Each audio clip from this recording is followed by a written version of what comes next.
Hello, and welcome back to Fandom Sage Powers, where we discuss comics, superheroes, and a little of this, a little of that. We are in the X of Swords review, and we are at part 6. The issue opens with an interesting quote. It says, "Remember always that our mutations were born from pain. When we train our gifts on our enemies, we train our sorrow, our past, our battered souls. Let us be wary of using these sacred things for war." Nightcrawler. So we see ourselves in the hatchery. Charles Xavier is here, and it says this is 2 days ago. This is before the culling or the destroying of these eggs. We see the resurrection of Manuel de la Roca, aka Empath. He hatches seemingly healthy and intact and in a really foul mood. Xavier downloads his psyche into his body and he flips out, smacking his hand away. And when Xavier asks, "What is your name, child?" he says, "What is your name? And keep your hands off me." Xavier, remembering Empath, says, "All right, we're not doing that then." And he passes him on over to Hope, asking her to finish up. He has a visitor. Now, this is the point where Polaris came in, right before they resurrected Richter and Rockslide, or tried. Empath says to Hope, "Are you going to stand there like an idiot? Or are you going to tell me how I died? All I remember is getting on a transport to Nebraska." Hope says, "Then that's the last time Cerebro backed you up. I don't know what happened after that because I didn't ask, because I truly don't care." Empath says, "Pretty system you have here, and you're terrible at your job." Hope says, "We just brought you back to life. Would it kill you to show a little gratitude? We'll never know," he says. After that, Hope taps out. She doesn't really want to deal with him anymore, while Empath is asking where are his fans and his fawning idiots and why aren't they around calling his name. Hope tells him he should just go out the back, and he says whatever, and he proceeds to spit on the floor. Hope says, "If this is a sterile environment," to which Empath replies, "Hatch someone who gives a." For those of you unfamiliar with Empath, he was a character that was introduced back in the day during the New Mutant run, I want to say, and he was a part of the Hellions. He is just not a nice person. He's actually a really terrible person. He has empathic powers, which not dissimilar from telepathy, but it just deals primarily with just emotions. So he can actually manipulate people's emotions to make them do what he wants and get people to be his little personal slave, basically. So you can imagine in the wrong hands, that would be a bad power to have somebody have. And he's just not hero material per se, but he'll step in when the time is right, usually. Now we're in the present, and the Quiet Council has convened, and they're having some discussions. Charles Xavier says Apocalypse is mortally wounded. The external gate is closed at the moment, and Rockslide's mutilation has called into question the whole resurrection protocol. So it's hard to believe that so much has gone wrong at one time. Exodus claims there are great forces at work and that Krakoa bends. Nightcrawler chimes in and adds that the tournament is very compelling to a lot of Krakoan mutants. That is evident by the fact that half of our council is not here and that we oppose this tournament. Are we just losing more than we're gaining? Emma agrees, saying, "What good is it this council if we sit atop a broken state?" Kitty says that they should be more worried that more mutants are going to enter a life or death stabbing tournament. She doesn't mind sitting around looking fancy, but maybe they should do something. It is here where things really take a turn and get kind of funny. Sinister proposes an idea. He says he needs everyone's attention and that Kitty's words have touched him. Exodus is annoyed. He does not care for Sinister. He says, "Watch your tassels, you buffoon." Sinister tells him, "This is plumage, you Philistine." Sinister goes on to say the heroes of both Krakoa and Arakko travel their globes to collect swords for the privilege of dancing into a meat grinder. Mystique tries to interrupt, but he tells her to raise her hand if she has something to say and continues, "What if we denied Araki that privilege? What if we let my Hellions do what they do best, lie, cheat, and steal until Arakko's swords are ours? How would they challenge us then?" Emma says, "Force a forfeit." "You see, Emma loves it, though someone should tell her face," says Sinister. We win without spilling a drop of Krakoan blood. And I don't need that weird kid who smells like milk to tell me Krakoa likes that. Get your jaw up off the floor, you big beautiful island. Cypher tells Krakoa, just ignore him. Sinister proposes they vote on that plan. Charles says, I won't support a plan that sends more mutants to Otherworld, not while they can't be safely resurrected. Magneto agrees, but the council still rules, so yes, a vote, 5 hands to pass. Shaw, Sinister, Mystique, Emma, and Exodus all vote for this plan. Sinister claims compassion and reason win. We may yet end this nightmare before the slaughter comes. Exodus interjects, it's settled then. The Hellions march into Orocco to end the tournament before it starts. The fearless Mr. Sinister leading the way. Sinister stammers, what was that last part? Exodus continues, saying, a task of this magnitude isn't suitable for grunts. Surely they need their leader. They need Mr. Sinister. A show of hands, Exodus says. The council members begin to raise their hands while Sinister protests, saying this is madness, and this man doesn't even know the difference between tassels and... He doesn't finish though because he sees that there are only 4 hands up and not 5, so he says thank God. He then says, where was I? Oh right, I'll need my full team including Havoc. He then turns to Magneto and says, I heard about his trip to Otherworld, following your daughter around like a puppy dog, no doubt. I'm beginning to think she's a bad influence. I don't want to get into how she was raised, but I'd thank you to keep her away from my boy. Magneto then says, I'd like to change my vote. Sinister panics, saying, I don't think you can do that. And Magneto says the council does not lead from the safety of this chamber. It's time for you to get your hands dirty, Sinister. He tries to protest. Exodus shuts that down, saying it's final. You should leave soon, Sinister. The fate of Krakoa is in your hands.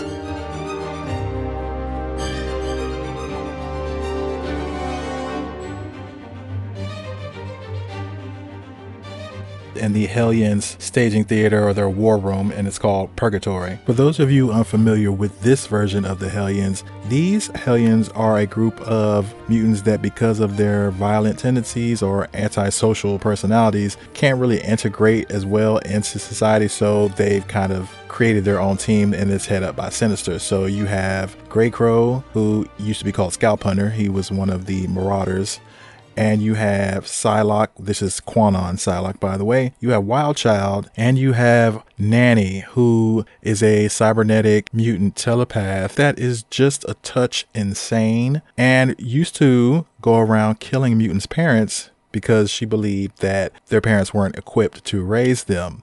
The other gentleman called Orphan Maker is her partner. Essentially mentally a child still, even though he's probably at least 25. He acts like a child. His power is unknown, but apparently highly dangerous and could kill everybody on the earth. His armor is outfitted with all kinds of weaponry and is highly durable. It can even withstand Cyclops' optic blasts. And for good measure, they have thrown in Havoc with this bunch, which is super hilarious. They are sitting around discussing what their mission is going to be. Psylocke is telling them that the council has asked that you use your gifts to win the tournament before it begins, and in doing so, save Krakoa. Nanny pipes up and says, yay, you hear that, Peter? You're going to be a hero. Psylocke continues and says, it's a mission of betrayal that breaks every rule set forth by Saturnine, as well as all standards of honor. Nanny says, ooh, I should have let you finish. Psylocke continues and says, if we're found out by anyone at any point, it could mean the end of our world. Orphan Maker says, cool. Havoc explains to Grey Crow that Rockslide's backup was corrupted when he died in Otherworld, and resurrections have been canceled until they figure out why it happened and if there can be a way around it. And that means if you die out there, you might not come back. And if you do, you won't be the same. He also tells Grey Crow that he should be happy to know that Empath made it through resurrections before all that stuff happened, though, and he'll be joining us. Orphan Maker says, but Grey Cow shot him in the head. Boom, I saw it. Then his body got blown up and burned too, probably. How they fix him? Grey Crow says, ain't no fixing that. And it's Grey Crow, by the way. They put his precious soul in a new body, dear, Nanny says. Like the song I sing you. And she sings some weird song. Havoc says he feels like they're getting in the weeds. And Grey Crow explains to Orphan Maker that Empath did die, but another one woke up. They say it's the same one, and no one can tell the difference. So what does it matter? But Empath is still dead, Orphan Maker asks. Grey Crow says, from where the empath I shot is standing? Yeah. From where the empath that is alive is standing? No. It comes down to whose opinion is more important. A living person who can breathe and talk, or a person that's a corpse that can't say about. Oh, the language, it's a shame, says Danny. Grey Crow says those are just his thoughts on the subject. Havoc says thanks for that, John, and no one comes back if we die in Otherworld is the point, and we all get that. Nobody says anything. John just kind of grunts like,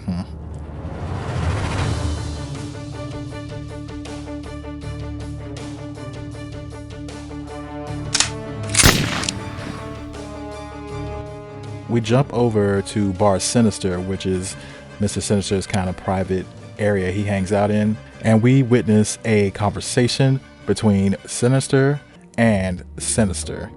He says, one last time, and listen because I'm getting tired of talking to myself. We enter through the Avalon gate, gain the favor of King Jaime, pass under the Starlight Citadel, track through Dryador and enter Araco, and Araco contains the prize. Any questions?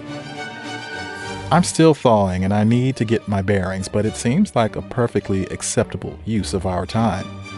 All right, then what are we waiting for? Oh, I'm sorry. You have my permission to go. I'm not going. For what reason do you think you were thawed out for in the first place? Not for a suicide mission. I just got here. If you don't want to be a team player, perhaps you should go back to the ice. Yes, I could do that. Or I could tell our new friends about the illegal clone farm in our basement. You threaten me with your trollop's tongue? That's it. Get in the incinerator now. And waste this young, supple body? You go, Grandpa. Do not push me. I will come at you like a tornado of teeth and claws. I love it. I will go full primate. Do me a favor and lightly pepper yourself before I eat your face. I can't say that sounds very fun at all. I don't love it either. The noble contest then? Best 2 out of 3? I said the noble contest, didn't I? It begins, and the winner keeps the cape.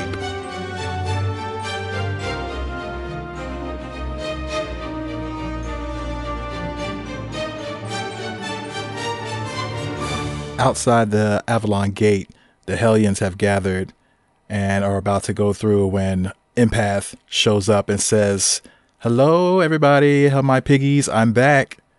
Nobody says anything, and he says, nothing? Fine. Well, you too. And someone want to tell me which one of you clowns got me killed last time? I can't remember. Psylocke says, remember Grey Crow's warning not to use your powers to manipulate the team. That's the important thing to remember. Wildchild giggles. Did you shoot me in the head? Empath asked Grey Crow. I did. Do it again and I'll cut you in half. Places, everyone. Mr. Sinister shows up. I don't have to tell you all about the journey of 1,000,000 steps and the miles it involves and the importance of the first mile of steps or something. The speech is out of the way. Everyone up to speed? Let's get moving. Psylocke says, you're coming with us? Coming with you? Cute way to put it. No, I'll be leading you into enemy territory. As your general, jockeying for my affection is encouraged. Favoritism will be rampant and arbitrary. Chop chop, adventure awaits.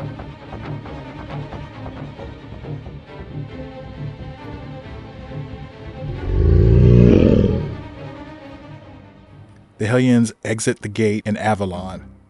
Sir Jaime of Braddock, King of Avalon.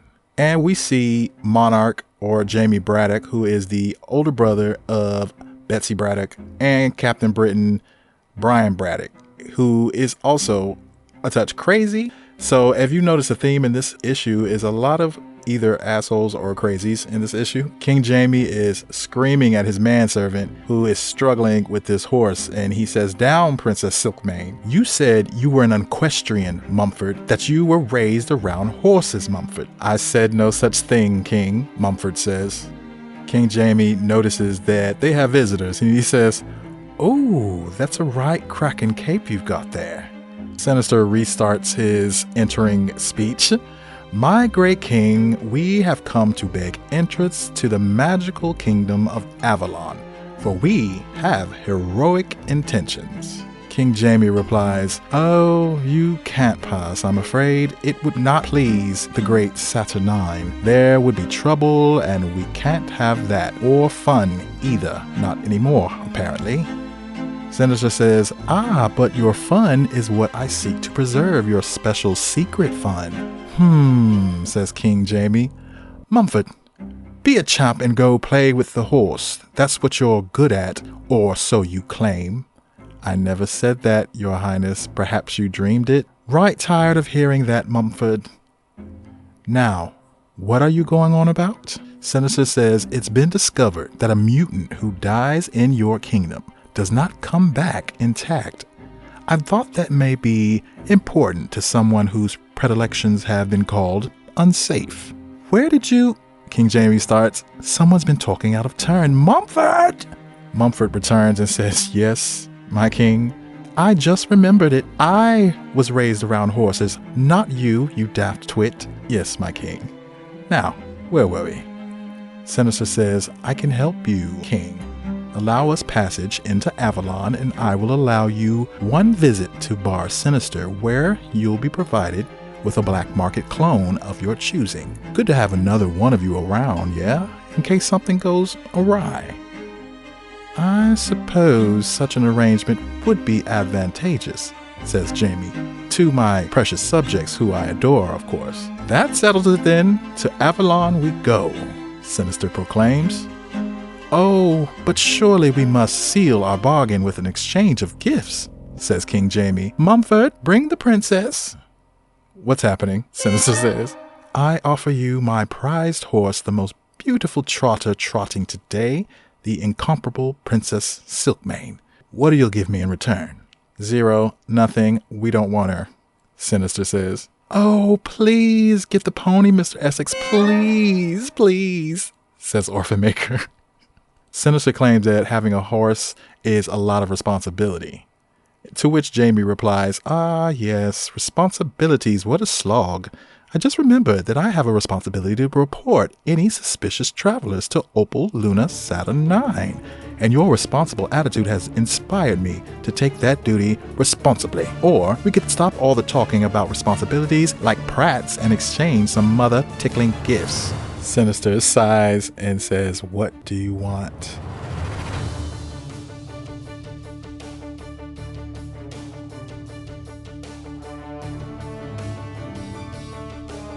We see the Hellions squad walking through the kingdom, and Sinister is pissed. He doesn't have his cape on.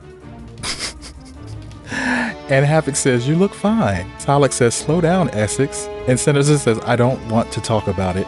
He stops a random stranger and tells him, "I usually have on a cape if you're wondering why I look like this." The stranger says, "What?" Salak suggests perhaps finding some horses for sale. They're drawing a lot of attention on foot. Sinister says, "Can I have 5 seconds to think wardrobe before you start in on me, please?" And Havoc says, "Inspiring leadership." Meanwhile, Orphan Maker has put Nanny on top of Princess Silkmane, and they are riding, and she's about to fall off. Empath says, "We've got a Humpty Dumpty situation brewing here." Suddenly, there is a shout of halt from behind them. They turn and find some armed guards. One of them tells them they have transgressed against her luminance, Opal Luna Saturn 9. Sinister responds by saying, "All right, okay, I don't know what you've heard, but we're here on official Krakoan business, operating in accordance with all tournament rules." The armed guard tells him, "Silence, you sickly japper. I'm no pantaloon. You stand in possession of stolen property. The blessed steed of our queen herself, violently wrested from the stables by a naked maniac a fortnight past. You and your house will know death for this treachery." Sinister is pissed. He says, "The drooling fool king me. No matter. Manuel, my boy, what do you say we give these priestesses a nudge in the old brain and make them our allies? And maybe the one who called me a japper cuts his tongue out." To this suggestion, Empath says, "Nah, I'm good." "You're good," Havoc says. Empath says, "I hate you all. I resent being here, and I hope you spend the rest of your lives rotting away in where the are we, Narnia or something? I hope you all die here and you come back so scrambled the council cheers when I smother you with a pillow. Gotta stop. I'm getting turned on. Havoc reminds him if Saturnine finds out that they came here to cheat at the game, Krakoa is disqualified, and that means they lose their island, Earth, and everything, so don't be a troll. Silex says yes, no time for games. Act now or forfeit your hands, and she pulls her sword ready to cut his hands off.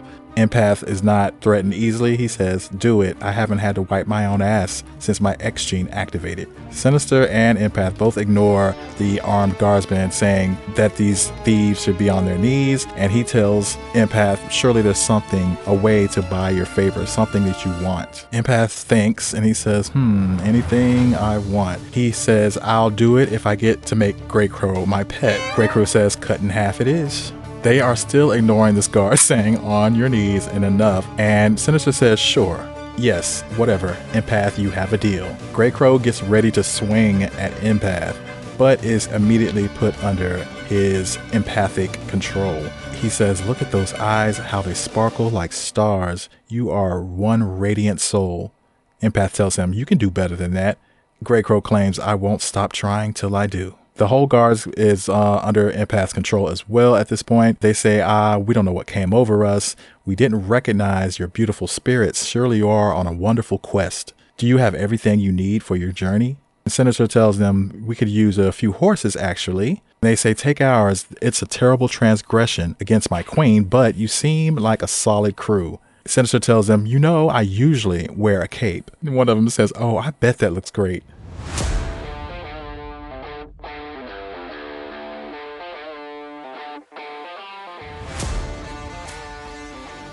We jump ahead to them marching out of the kingdom. Sinister says, mount up, Hellions. We travel towards destiny. We see Empath is making Grey Crow walk, but he tells him to run on ahead so he doesn't hold them up. And Grey Crow says, great idea. And he goes prancing off. Psylocke is looking quite concerned. She says, this is going to end badly. To which Sinister replies, wearing his brand new fabulous cape, don't they all end badly, my dear? Don't they all? And he laughs and they continue on their quest. So a really different vibe for this issue. I thought it was hilarious personally. I wasn't expecting anything of this nature or this flavor, but it is kind of funny to see them in this fantastic fantasy world. And then this group of mutants alone is really off kilter. There's a lot of weird stuff going on with this group. And I don't know how great an idea it is to send a team to try to sabotage the Iraqi mutants, as powerful as they are, but I really enjoyed this chapter and this issue. I thought it was hilarious. Sinister is written so funny to me, and he's so rude, and then you have Empath that is super rude, and you just have a lot of crazy and rude characters in here, and I thought it was pretty awesome to just get this slice of life mutant reality TV show in Westeros kind of vibe going on, and I was highly entertained. Some will turn their nose up at this, but I, for one, I enjoy levity and I like to laugh and I like to see the different mutants that they are, because there are many mutants that aren't the premier X-Men. A lot of them have personalities that aren't the greatest. So just be able to see them and have something for them to do is awesome. What do you all think? Do you love this kind of tone, or would you prefer the darker, more serious tone of some of the other X-Men teams? If you haven't already, please hit that subscribe button, like and share this video, and I will see you in the next chapter.